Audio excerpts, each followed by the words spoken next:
Na jaře a v létě lidé více sportují a zkoušejí nové aktivity. To přináší zvýšený adrenalin, ale také více rizika.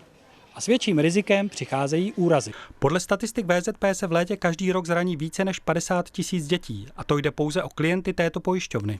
Nejčastěji řešíme v podstatě zlomeniny horních a dolních končetin.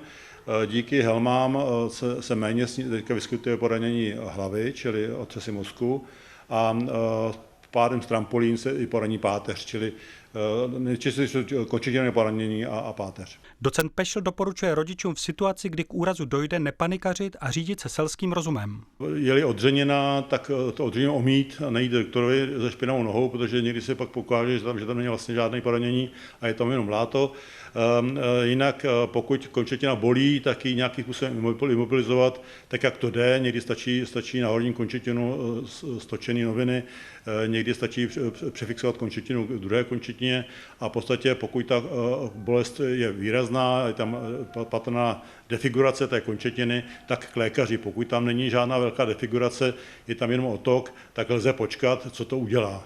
Není potřeba okamžitě k doktorovi. Nejlepší je se úrazům vyhnout a proto mnohé organizace věnují velkou pozornost prevenci. Mezi takové ty základní patří ochranné pomůcky, zejména při sportu, ať už je to přilba, pokud jedeme někam na výlet s dětmi, ať už jsou to chrániče kolen nebo loktů, například při kolečkových bruslích, ale například také chránič páteře. Pak jsou to takové zásady, které můžeme dodržovat v domácnosti. Jsou to například dobře uzamykatelné nádoby na různé chemické prostředky, ale například také na léky, aby nedošlo k náhodné konzumaci právě dětmi. U těch nejmenších dětí lze doporučit ochrana zástrček, elektronických zásuvek, anebo také ostrých rohů, například u nábytku. Rodiče a děti se mohou podrobně seznámit s prevencí úrazů na internetu nebo na přednáškách. Určitě je to celá řada stránek doporučení, ať už je to policie nebo BESIP, ať už je to státní zdravotnický ústav.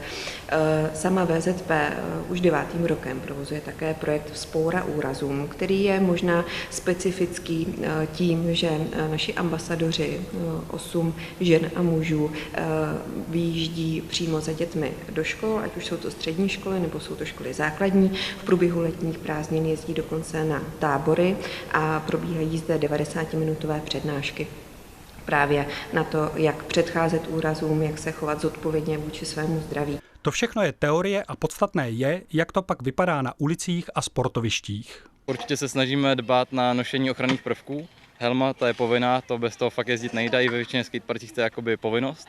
A potom jsou volitelné ochranné prvky, to jsou chrániče na lokty a na kolena.